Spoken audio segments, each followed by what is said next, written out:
Okay, hi everybody. So here we go. It's been a few weeks. I apologise. It's been about 2 months, I think, since I released a video.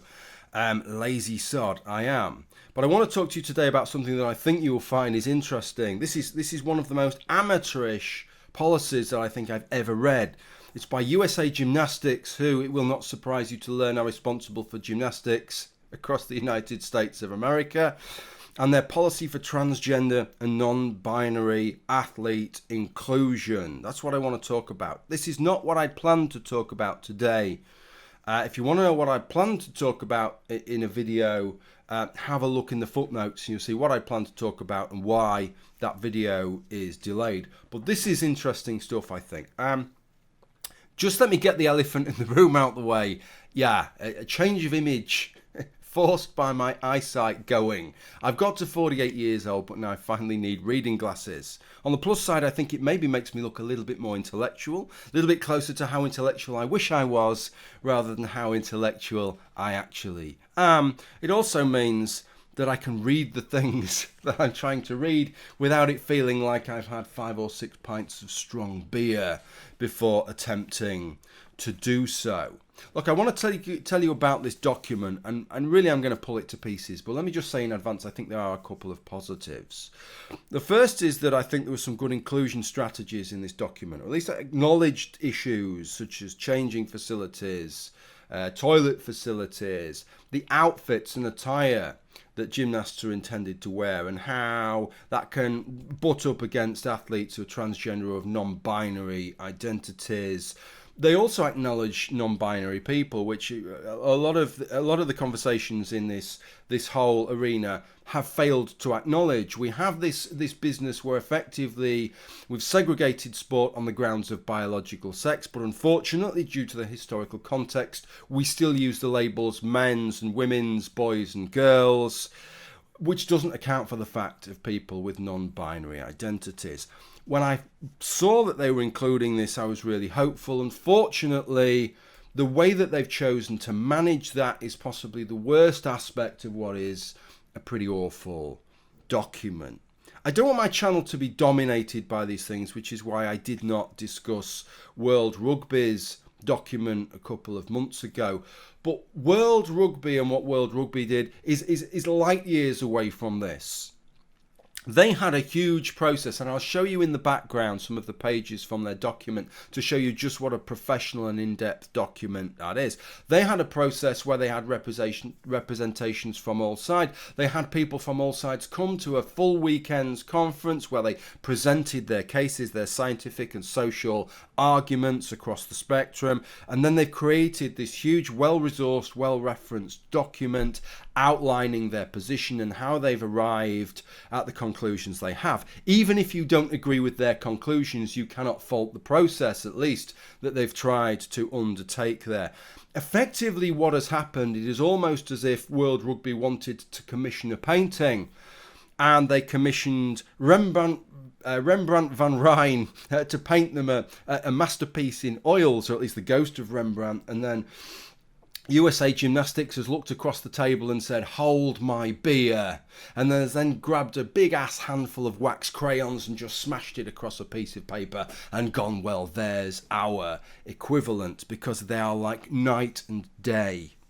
I think possibly the first thing that I should touch upon before I deal with the specifics of the policy is who is covered by the policy, because that is really important. The policy is applicable to transgender and non-binary individuals who desire to participate in USA Gymnastics sanctioned activities. Specifically, it applies to athletes who want to participate in USA Gymnastics competitive and non-competitive programs and other sanctioned programs below the international track level. If you wish to compete in the international level, you have a chance and you indicate as such, then you will be subject to the IOC's general recommendations, which is that if you wish to compete in the female stroke women stroke girls category, you need to keep your serum testosterone level below 10 nanomoles for a period of at least 12 months. None of that will apply unless you wish to compete at the international level. So you could compete in the USA National Championships and win that championship, and as long as you've indicated to them that you have no interest in competing in the international team, then you're good to go. What is also important in this, as you will see later on in this video, is that it applies to all age groups, right? It doesn't just apply to prepubescent gymnasts, it applies to all age groups. Okay, before I give you the actual policy, it's important to dispel a bit of a myth with gymnastics, which is that people sometimes make this argument with gymnastics that doesn't seem to apply to any other sport, that somehow, that because they do different disciplines, that the male and the female gymnasts, that if the male gymnasts were to attempt the female events, they'd be no good at them. It requires just different skills, and the male gymnasts just don't have those particular skills. And to show you this, I want to show you a clip from a YouTube video where there are two female gymnasts, including Nastia Liukhina, who is a 5 times Olympic gold medalist, including the overall at the 2008 Olympics, 3 times World Championship gold medalist, and Shawn Johnson, who she won the balance beam gold in the 2008 Olympics. So these are Olympians. These are gymnasts who have won gold medals at the Olympics, the very, very pinnacle, the highest level of the elite. And they are commenting on a couple of male gymnasts demonstrating their skills at events that are not their own, that they can never compete at an international level at. These are events that the women compete at. Have a listen to what they have to say. It's the same guy. Shapash? Oh my gosh. Seriously? Stop. Shapash half? I couldn't do that. Okay, this is like depressing watching this because these are like skills that I could never do. What? Just 3 in a row. Casual. What are you gonna do now? Shapash full? What you got, bruh? What's a Shapash? Wow. That's crazy. I mean, we can work on the form a little bit. Oh my god! Was not expecting that. What was that? I just missed the very end of it. A veil, but... Okay. How he's so flexible. What? What? Oh. I'm lost. He's better than... Oh my god! What? I mean... That was like my dream connection. A noti for an aerial side flip. I did it when I was 10 and then I grew and I couldn't fit it. So that's really interesting to watch that and see their comments on those guys. And bear in mind, those guys are not motivated that they could win an Olympic gold medal at that, or even a national medal at that. They're just doing it to try these things out. They have none of those motivations and targets because these are disciplines that they are not allowed to compete in. But where does this myth come from? I think it probably comes from the fact that, to be fair, and this is something that gymnasts themselves had said, that female pubertal development is not kind on the female gymnast. Typically, the stronger the female puberty that you go through, the more deleterious effect it has. But male pubertal development is very different from female pubertal development. You're not having this enlargement of the hips, this greater proportion of body fat, etc., etc. So those disadvantages that the female gymnasts suffer if they go through a strong typical female puberty, which is why the sort of Simone Biles of this of the world, if you look at their physiques, you would hardly know they've gone through puberty, to be quite frank.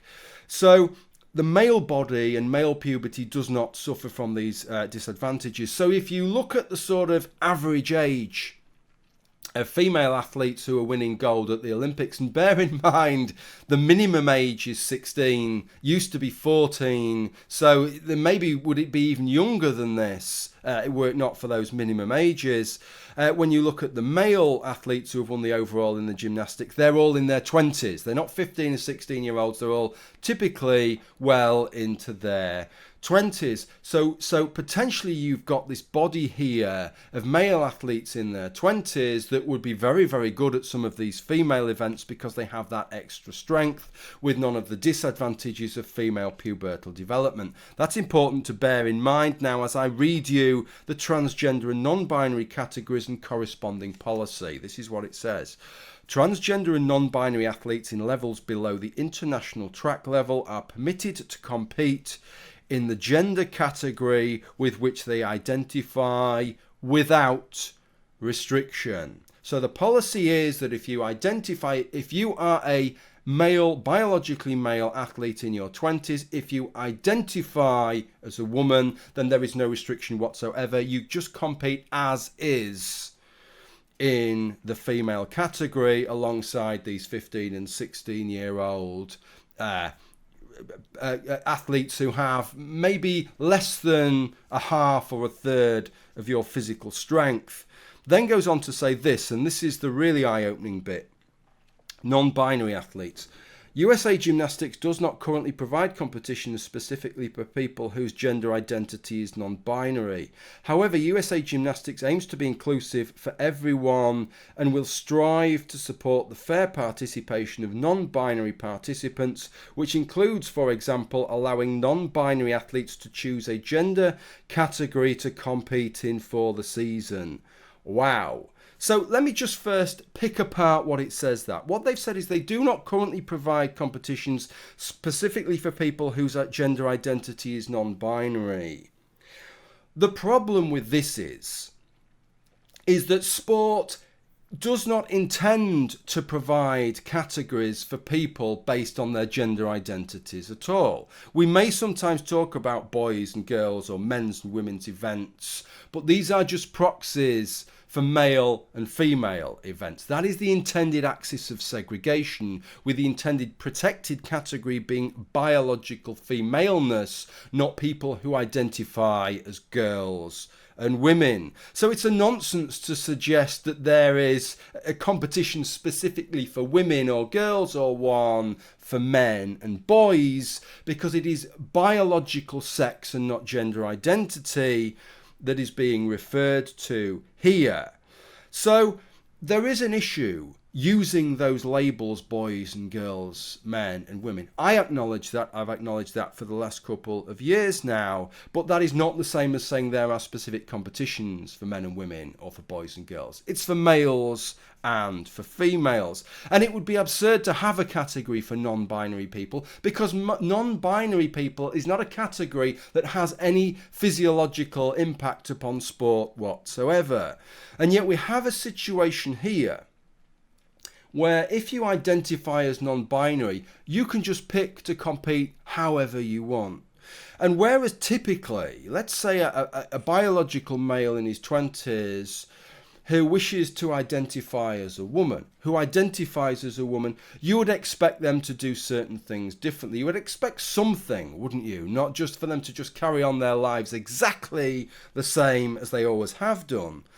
Non-binary identities have no expectations either socially, culturally, or in any way whatsoever. You can be non-binary purely on the basis that you regard the whole idea of gender and gender identity as a nonsense, that you think it doesn't mean anything, that to be a man, to call yourself a man, is a meaningless term nowadays. It's been stripped of its meaning.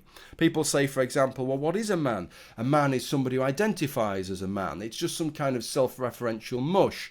Now, I don't believe that. But if you look at that sort of very modern way of looking at it, I can quite understand people drawing the conclusions and saying, well, so I'm only a man because I identify as a man. Okay, well, I don't identify as a man. Now I'm not a man. Immediately, bang, in that split second, you have become non-binary. That's all it means. Now, a lot of non-binary people, let me be respectful to them, do a lot more than that, right? Their identity is a lot more than that, but they have gone beyond the minimum requirement to be non-binary. All it means to be non-binary is that you do not accept the label man or woman. So quite literally, you could have a 24 or 25-year-old high-level male gymnast who can't quite make it at the national level, deciding, well, to be honest, I don't really identify as a man now I think about it. So yeah, I'm non-binary, and I think I will compete in the women's events. I'll give them a go because I think I have a better chance of winning. And unlike all the other claims, this is the difference. In the past, where people have made this criticism, people are accusing people of lying and cheating. Nobody's going to claim to be a woman. Nobody's going to lie about it purely to try and win a medal or to win a championship. None of that is even involved here. You don't have to lie. You don't have to do anything. All you have to do is to regard the labels as man and woman as somewhat meaningless, and you are then free to compete in whichever category you like. And you're not even doing anything ethically or morally wrong with regard to this policy. You're not cheating or bucking the system. You're just taking a legitimate choice that you have been given. And this is how farcical it gets. The policy statements later on in the document. USAG believes that transgender and non-binary gymnasts should not be restricted from taking part in gymnastics competition based on their gender identity. The funny thing is that nobody was getting restricted from taking part based on their gender identity because there were no categories based on gender identity. There may be categories based on age, okay? There are categories based on biological sex, but there were no categories based on gender identity, so nobody was being restricted based on gender identity. But what USA Gymnastics has now done is it's taken these two groups of people that were separated to create a protected class for those athletes that do not have the insuperable advantages of male pubertal development, and said, yeah, we had these two categories for a reason. There was this point of segregation for a reason. We're now going to scrub them. We're going to keep the two classes, but instead of basing them on biological sex, we're going to base them on gender identity. But now, if you identify as non-binary, you can choose whichever category you wish to compete in. You have a free hand. Compete in whichever category, whichever group of events tickles your fancy, you can have a go at. But if you identify as a man or a boy, if you identify as a woman or a girl, you now will be restricted from taking part in gymnastics based on your gender identity. They've looked at a problem that didn't exist and managed to confound a situation where they've now created a set of rules that has created the problem that they claimed that they were trying to tackle. This is easily the worst policy that I have seen here. This is the first policy that I've seen that you don't even have to do something dishonest to trample all over the point of having that segregation in the first place. Okay, I want to give you some of the other issues with this report. And the reason for going through these issues is that I think when you take them all separately and kind of try and cohere them into something cohesive and coherent, which you won't be able to do, but you might get an idea of why this has gone so far off the rails. Yeah, they've taken a sort of one particular stance rather than World Rugby's stance of sort of looking at all sides of the issue and getting the scientific input and the different cultural perspectives. They've just gone to the particular well that they've wanted to draw water from, and surprise, surprise, drawn the water that they wanted to draw and drawn the conclusions that seemingly they wanted to make in the first place. Have a look at this background and statistics. Whether talking about children or adults, it is helpful to understand some key terms. Well, it is, but it isn't helpful the way that they've defined them. This is what they say for gender and then gender identity. So gender, an idea created by society, aka a social construct that tells us what certain genders are supposed to be like, based on a group of emotional, behavioural, or cultural characteristics. So they're taking the extreme definition of gender, the idea that there is no biological basis whatsoever, there's nothing innate, it's simply entirely subjective and arbitrary. When they talk about a social construct, they mean it's an entirely social construct cut from fresh cloth. But then when they talk about gender identity, this is where it gets confusing. A person's internal sense of being male or female, or for some people a blend of both or neither. So your gender identity is like some internal sense within your brain of being male or female. So your gender identity is tied either to your biological sex or to a different biological sex.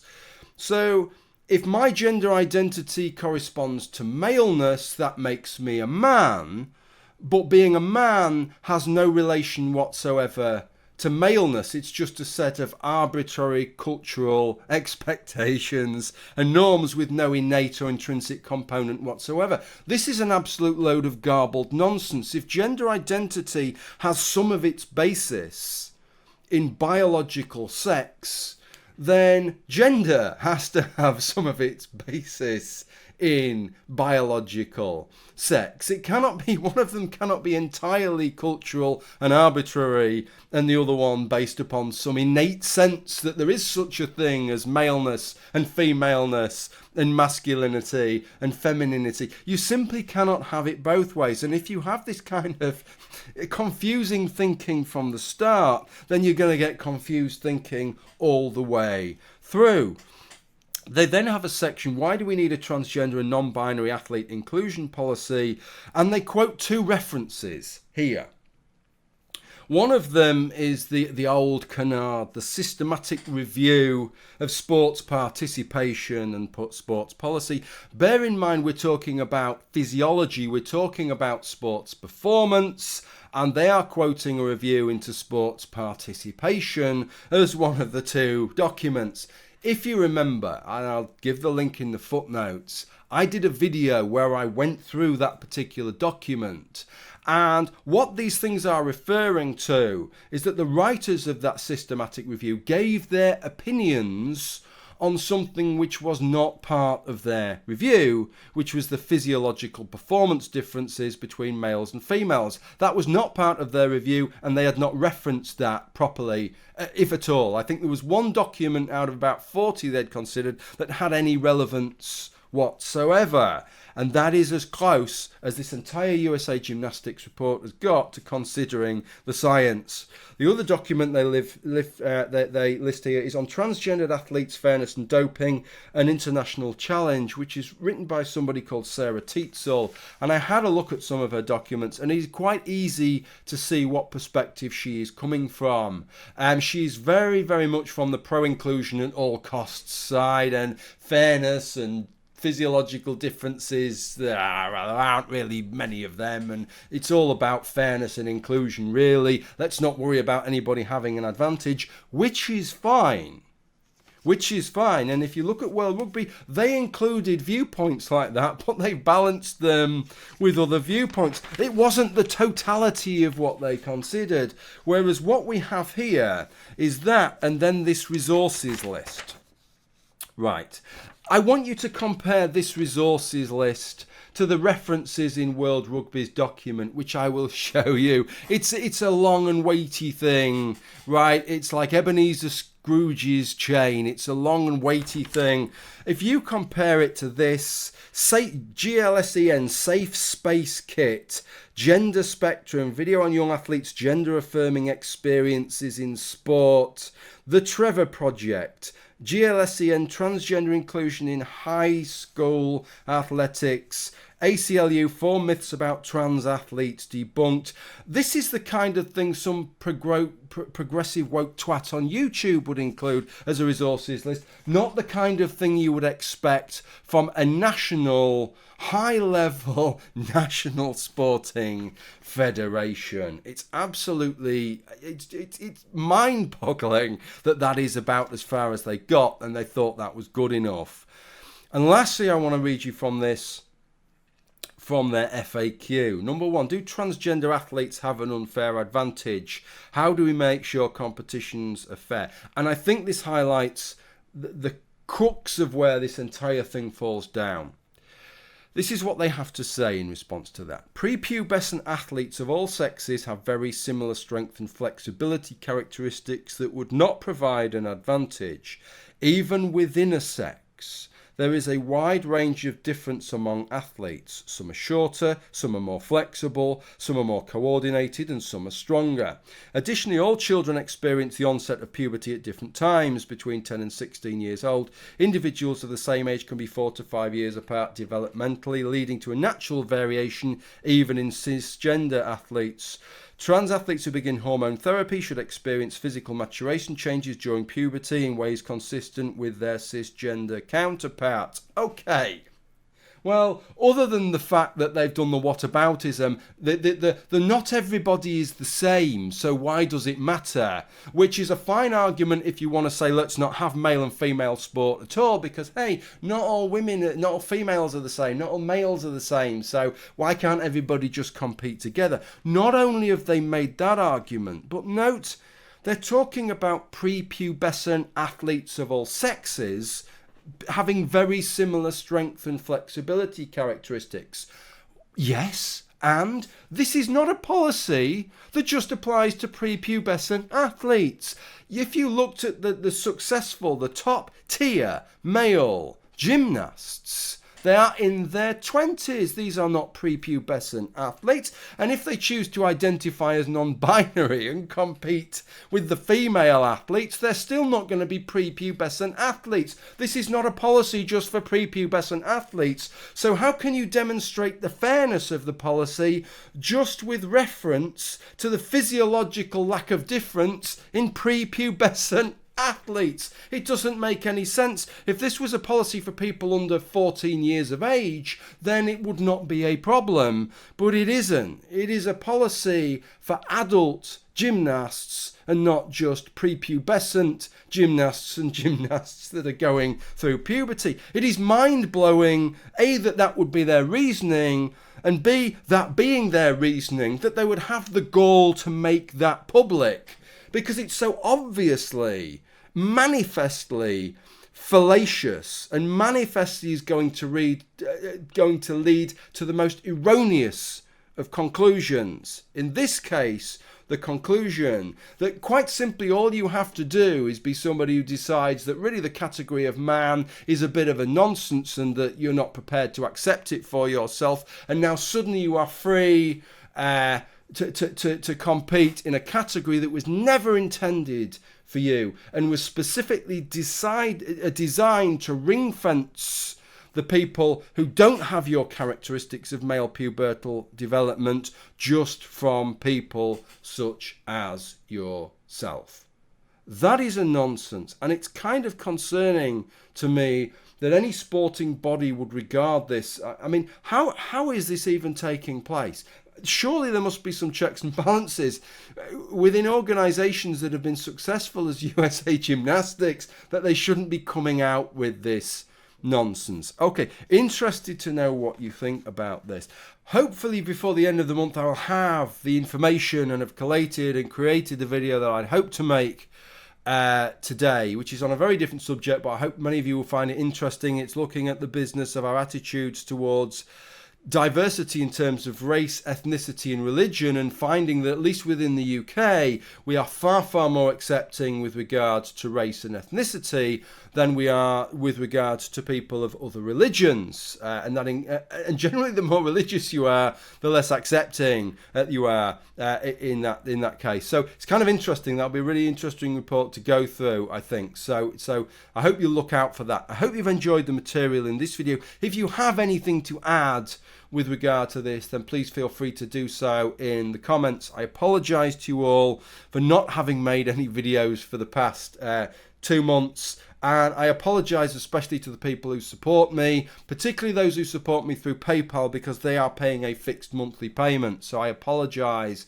to them, not so much so to those on Patreon because they pay per video. If you support me on Patreon, if I don't make any videos, then you don't have to support me that month. So I feel a little bit less guilty about that. Okay, with regard to this video, thank you for watching and bye.